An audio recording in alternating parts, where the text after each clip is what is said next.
네, 기도하시면서 우리 오후 예배 드리겠습니다.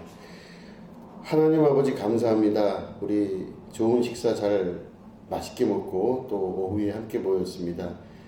우리 말씀 들을 때 말씀이신 주님이 내 안에 임하시는 경험하게 하시고 또 그 말씀이 나를 이끌어가는 그런 귀한 이끄심의 역사를 경험하는 결단의 시간 되게 하여 주시옵소서.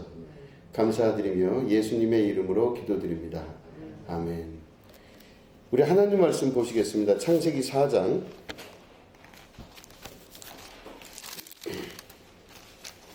1절부터 7절 말씀입니다.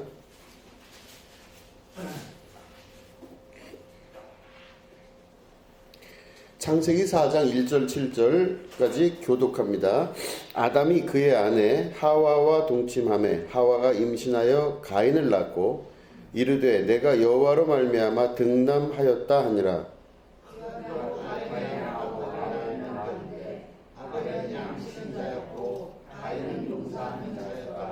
세월이 지난 후에 가인은 땅의 소산으로 제물을 삼아 여호와께 드렸고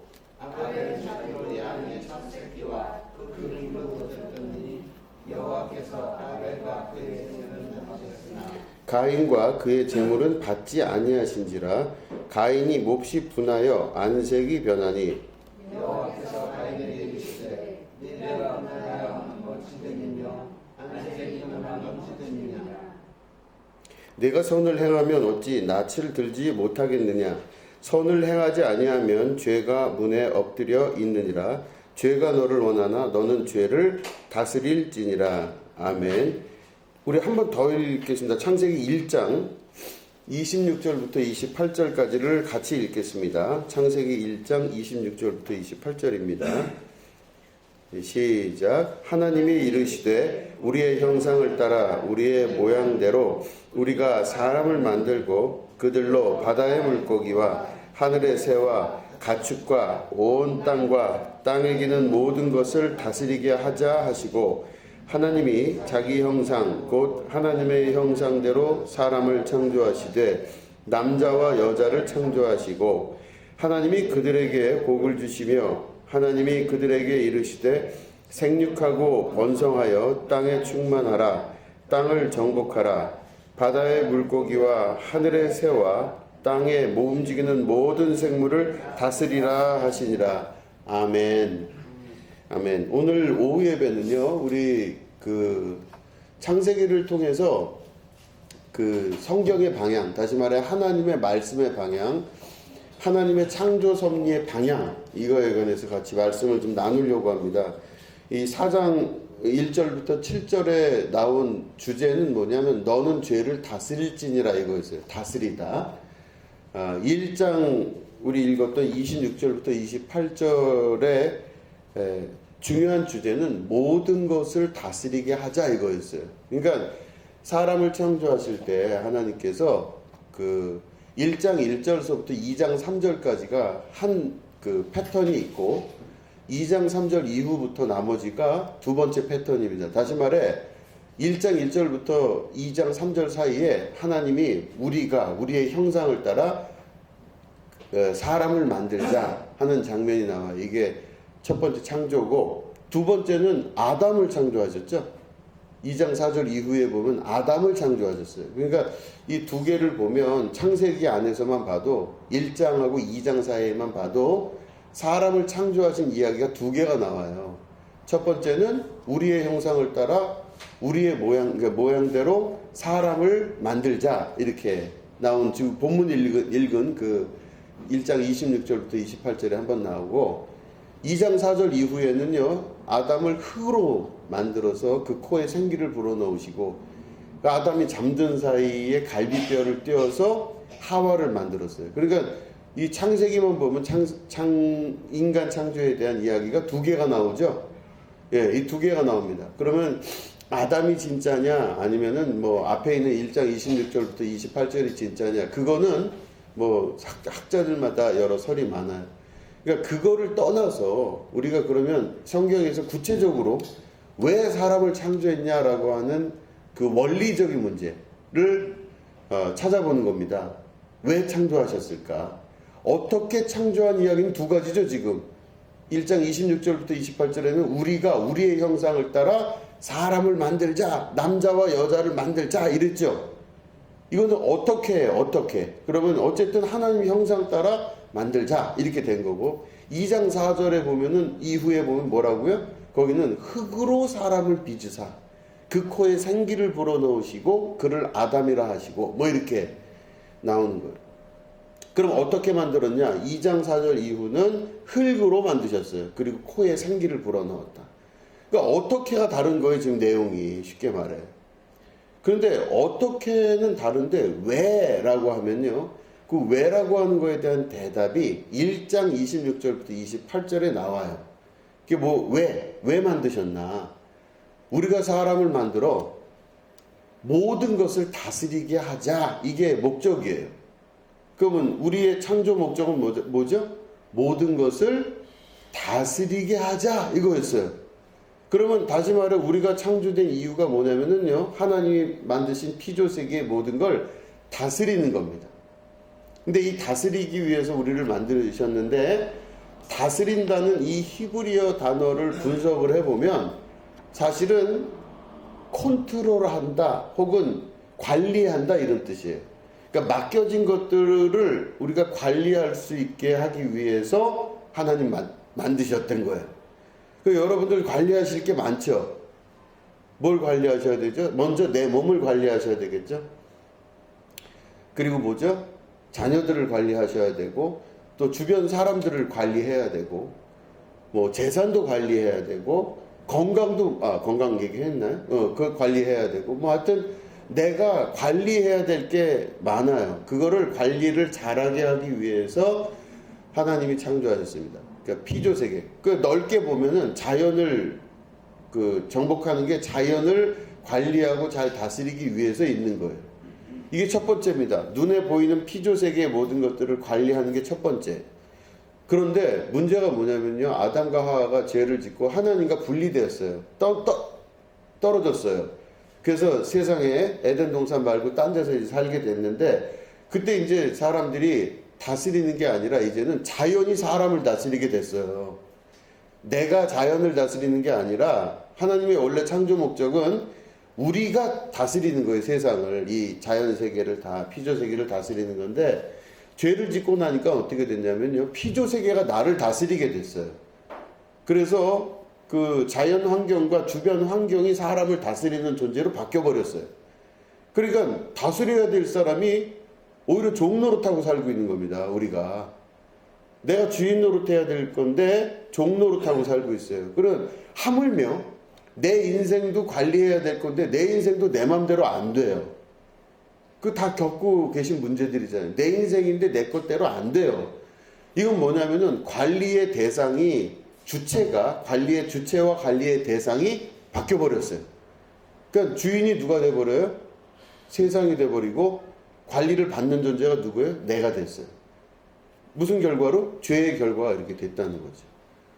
그러면은 어떻게 창조됐나 갖고 맨날 우린 얘기를 해요. 뭐 창조론이냐, 진화론이냐, 뭐 원숭이로부터 나왔냐, 뭐 그렇게 얘기하잖아요. 그거는 맨날 보면은 어떻게 만들어진 것 때문에 맨날 하는 얘기인데, 왜 만들어졌냐는 거에 대한 대답을 갖진 잘 안 해요. 왜 만들어졌냐면요, 관리하기 위해서 그랬어요. 관리하려면 내가 주인이 되고 주인된 자리에서 다른 걸 관리를 해야 되는데, 맨날 보면은 남의 관리, 남이 나를 관리하거나 환경이 나를 지배하거나 관리하는 사람으로 바뀌어요. 이게 세상의 질서가 됐어요. 왜? 뭐 때문에? 죄 때문에 그렇게 되고 하나님과 분리가 됐기 때문에 그런 일이 가능해진 거예요. 그러니까 세상은 항상 나를 관리하려고 합니다. 근데 여기서부터 어떻게 되냐면 사람이 돌아가야 됩니다. 어떻게 돌아가야 되냐면요, 창조 섭리의 원래 원형으로 돌아가야 돼요. 그러니까 우리를 창조하신 목적을 찾아야만 됩니다. 우리를 왜 만들었냐? 관리하라고 만드셨는데 오히려 관리를 당하는 인간이 되고 말았어요. 모든 거에 관리를 당하는. 자, 그러면 우리가 예수님 믿고 내 신앙과 삶을 바꿔나간다면 어떻게 해야 되냐? 관리하는 사람으로 바뀌어야 돼요. 근데 관리하는 사람으로 바뀌게 하려니 너무 많이 나온 거예요, 지금. 에덴 동산에서 멀어져도 한창 멀어졌어요. 그러니까 저 멀리서부터 돌아와야 돼. 회개해서 돌아와야 되는데 돌아오는 과정 중에 여러 가지가 있는데 첫 번째 그 인간이 지은 죄의 열매가 바로 뭐냐면 질투에 의해 나타난 결과인 살인죄였었어요. 그게 보니까 우리가 첫 번째 읽은 지금 4장 1절부터 7절에 보니 하나님이 가인의 제물과 아벨의 제물을 받으셨는데 가인과 그의 제물은 안 받으셨고 아벨과 그의 제물은 받으셨다. 이렇게 기록이 되어 있습니다. 그죠? 그러면은 거기 때문에 뭐가 생기겠어요? 질투가 생기죠. 내가 하나님께 예배 드렸는데 내 예물과 예배는 안 받으시고 동생 예물과 예배만 받으셨어요. 그래서 이 가인이 속에서 부글부글 끓어오르는 질투가 막 타 올라오기 시작해요. 못 살겠는 거예요. 그럴 때 하나님이 뭐라 그러셨죠? 죄가 내 문 앞에 엎드려 있느니라. 죄가 지금 네 문 앞에 엎드려 있대요. 왜 엎드려 있겠어요? 들어가려고 엎드려 있는 거겠죠, 죄가. 그렇지만 너는 죄가 너를 원하나 너는 죄를 어떻게 하라고요? 다스릴지니라. 그러니까 죄를 다스린다는 이 말은 뭐냐면요, 하나님께서 창조하셨을 때 그 원형을 확인시켜 주는 거예요. 다스린다는 말이 아까 들으셨죠? 피조세계를 다스리라, 관리하라 이거예요. 그러면 죄가 내 문 앞에 들어왔다는 거는 죄인인 이상 죄를 안 질 수가 없다는 뜻이에요. 그러나 죄가 네 문 앞에 엎드려져서 죄가 너를 너무 좋아한대요. 죄가 너를 원하나 너는 죄를 다스릴지니라. 속으로 부글부글 끓어올라서 막 동생에 대한 질투와 시기, 하나님에 대한 원망, 이런 것들이 막 가인의 마음에 부글부글 끓어올라서 이거 어떻게 해야 되지? 이거 어떻게 해야 되나? 막 하는데 그때가 바로 죄가 가인을 원해서 문 앞에 엎드려져 있는데 너는 어떻게 하라고? 죄를 다스릴지니라. 다스림의 문제가 이제 4장에 이렇게 나와요.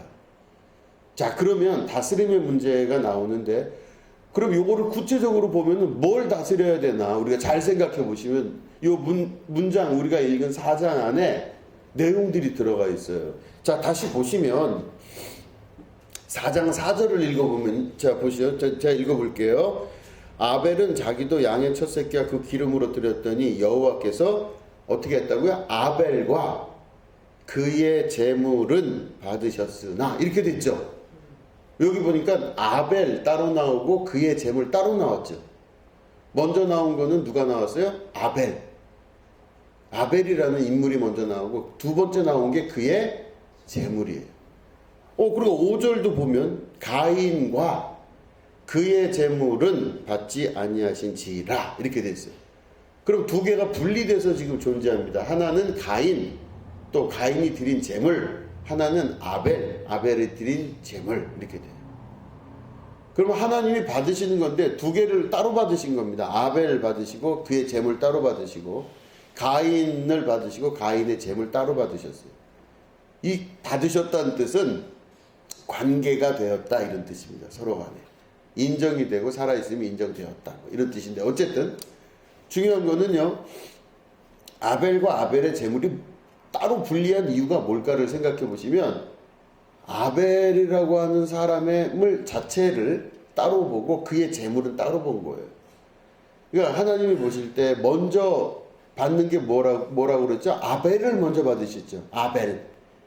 그러면 아벨은 뭐냐면 그 사람의 인격이고 그 사람의 전적 자아예요. 다시 말해 사람이 먼저예요. 사람이 먼저지 그 뒤에 있는 그의 제물은 둘째예요. 그렇기 때문에 먼저 쓴 거예요. 히브리어는 항상 그런 식으로 중요한 게 앞에 쓰여지거든요. 아니, 아벨을 먼저 받으시는 거예요. 그게 뭐냐면은 우리는 나의 제물이 곧 나라고 생각할 때가 많아요. 그리고 나의 지위가 나라고 생각할 때가 많습니다. 내가 어떤 사람인데 라고 하는 그 어떤 사람이 나라는 거가 되게 많아요. 그래서 보면 나는 누구누구다 이렇게 이야기를 할 때 나는 목사다 그러죠. 예, 저는 그래요. 나는 목사입니다. 이렇게 해요. 그럼 나는 여기 있고 목사는 여기 있어요. 그래서 서술어가 나는 목사입니다. 그럼 목사가 중요해요? 나는이 중요해요? 주무시면 안 되죠. 다시 나는이 중요해요? 목사가 중요해요? 나는. 그죠? 왜냐하면 목사는 바뀔 수가 있는 거예요. 그러니까 예를 들어 나는 아주 멋진 소년이다. 그러면 소년하고 나는이 있을 때 뭐가 중요하냐? 그러면 나는이 중요해요. 왜 중요하냐? 뒤에 있는 소년은 바뀌거든요. 아저씨로 바뀌어요. 영원하지 않아요. 뒤에 있는 것들. 나는 예쁜 소녀다. 그쵸? 예쁜 소녀이셨었죠. 근데 예쁜 소녀가 나중에 뭐로 바뀌어요? 할머니로 바뀌어요. 그러니까 나는, 보통 우리는 예쁜 소녀다 그럴 때 이 소녀의 비중을 크게 둬요. 그래서 난 소녀야. 나는 그래. 나는 부자야. 나는 가난해. 나는 예뻐. 나는 못생겼어. 이러면서 나는 어떻다. 나는 어떻다 그러는데 뒤에 어떻다고 나오는 이런 것들이요. 영원한 게 하나도 없어요. 소년도 할아버지 되고 소녀들도 다 할머니 되고, 그죠?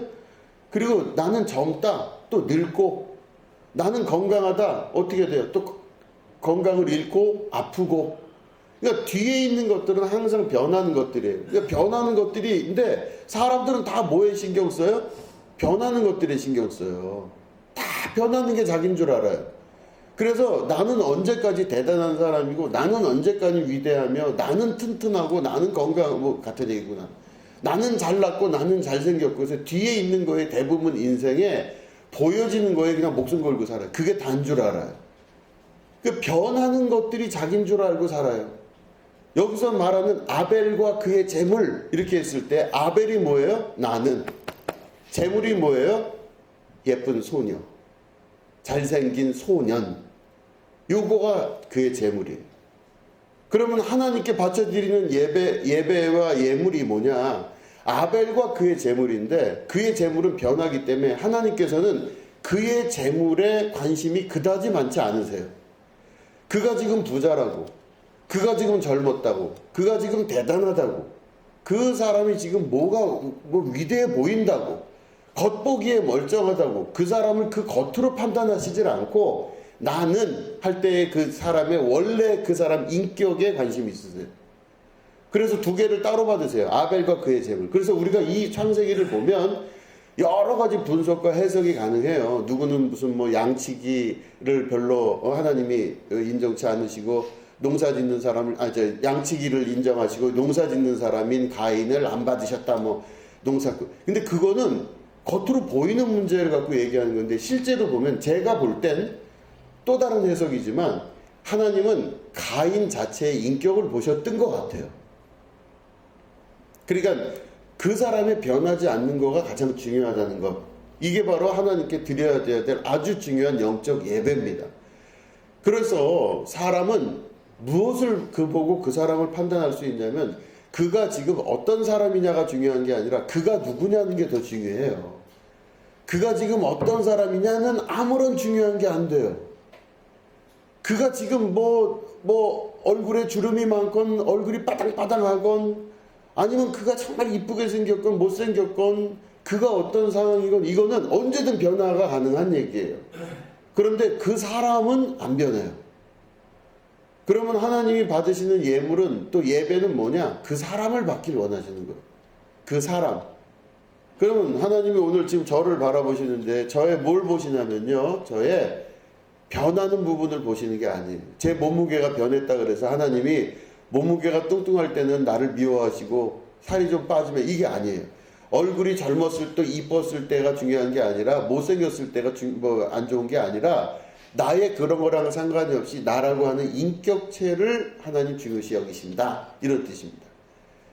그러면 우리가 다스리라는 뜻으로 이제 다시 돌아가 보면, 우리는 재물이나 혹은 이 사람이 1000열매를 드렸거나 양을 드렸거나 농사를 지었거나 하는 그거가 중요할까요? 아니에요. 하나님께서 말씀하신 다스리라는 건 그 자신의 인격입니다. 나라는 사람의 철저한 인격, 사람됨을 다스릴 줄 알아야 된다. 이게 하나님 받으시는 예배 중에 예배라는 것입니다. 사람을 볼 때, 판단을 할 때, 그래서 그 사람의 겉사람, 그 사람의 겉으로 보여지는 모습, 변화 가능한 모든 것들, 이거를 보면은 하나님의 눈으로 보는 게 아닙니다. 하나님의 눈으로 그 사람을 판단하고 영적인 구별을 하여 그 사람을 보는 거는 그 사람의 모든 것 다 내려놓고 그 사람을 볼 줄 아는 게 영적인 눈이에요. 그래서 누군가가 막 영적인 눈이 띄었다, 어떤 분이 막 영안이 열렸다 이래서 이제 그런 기도하는 분들 찾아가는 경우도 있어요. 이제 저도 옛날에 그런 그 영안이 열렸다는 분들 찾아가기도 했었습니다. 어렸을 때 막 기도도 받으러 가고 그랬어요. 타백에 있는 어느 기도원, 저쪽 어디에 있는 무슨 기도원 가면 이제 그런 아주 그런 영안이 뜨신 분들이 계셔요. 근데 제가 그분들 영안 띄시다 그래갖고 이런 가서 기도하고 예배 드리고 그분들 말씀 듣고 집에 오면서 생각이 되게 많았어요. 야, 정말 맞나? 그 구별을 못했어요. 그때는 왜냐면 내가 잘 모르니까 다 그게 진짜인 줄 알았어요. 그런데 그러고 나서 제가 시간이 지나면서 목회를 하면서 성경을 보고 말씀 계속 읽고 하나님 앞에 이거를 말씀을 분석해 나가는 과정을 통해 알게 된 건 그들이 말했던 게 대부분 거짓말이 많아요. 우리가 잘 모르니까 영적이라고 생각하죠. 근데 실제로는 영적인 게 아니라 그냥 느낌으로 대충 얘기하는 거예요. 제가 볼 때 명확하게 그렇게 생각해요. 영적인 눈은 뭐예요? 뭘 볼 줄 알아야 돼요? 아벨을 봐야 돼요? 아벨의 재물을 봐야 돼요? 아벨을 볼 수 있으셔요. 하나님은 그 재물이라고 하는 걸 비밀로 감춰 놓으셔서 겉으로 볼 땐 재물 때문에 문제가 된 것 같지만 실제로는 아벨이 자기 자신을 드린 게 더 중요했던 거예요. 근데 힌트를 어떻게 알 수 있어요? 가인이 아벨을 죽이고 싶은 그 질투가 생겼을 때 하나님이 경고를 분명히 하셨어요. 가인아, 너는 내 문 앞에 지금 죄가 넘어져 있으나 너는 그 죄를 다스릴지니라 그러셨어요. 우리 안에 사람의 인격을 만들어 가신 하나님. 그래서 온전한 인격, 온전한 사람, 그 사람들은 바로 하나님의 말씀을 듣고 순종할 줄 알고 자기를 다스릴 줄 알고 피조 세계를 내 영 안에서 다스릴 줄 아는 사람. 이게 바로 온전한 하나님의 뜻을 이루어 갈 줄 아는 사람입니다. 다른 보이는 것들을 다스리는 것이 아니라 보이지 아니하는 영의 세계, 그 세계를 다스릴 줄 알고 피조 세계를 다스리고 온전한 다스림의 역사를 이루어가는 이제 그런 그 인격이 될 때 하나님께서 그들을 사용하시고 또 그들을 높이 들어 쓰시고 하나님의 역사대로 그들을 이끌어 가신다는 겁니다. 여러분, 잘 나의 인격, 나의 삶, 이 모든 걸 다스리시고 변하는 것들은 반드시 변하게 되어 있어요. 변하면 반드시 모든 것들이 끝장날 일이 있어요. 그러나 변하는 것들에 모든 걸 주안점을 두지 마시고 변하지 아니하시는 하나님의 형상을 닮은 우리의 영 그리고 나라고 하는 인격에 여러분 관심을 기울이시게 되기를 주님의 이름으로 축원합니다. 네, 기도하겠습니다. 하나님, 우리가 육신을 입고 있기 때문에 육신의 세계를 보려고 할 때가 많습니다. 하나님, 이 육의 세계에서 판단되어지고 결정되어지는 것을 쫓아가지 아니하고 영의 세계를 볼 줄 아는 믿음의 백성 되게 하여 주시옵소서. 특별히 다스리라 하시는 하나님 말씀 잘 기억하며 다스릴 줄 아는 자 되게 하여 주시옵소서. 지혜롭게 하시고 총명하게 하셔서 하나님의 뜻대로 모든 것들을 잘 다스리며 관리할 줄 아는 주님의 거룩한 백성들 되어 에덴 동산에서 나오는 하나님의 거룩한 축복을 경험하게 하여 주시옵소서. 감사드리며 예수님의 이름으로 기도드립니다. 아멘.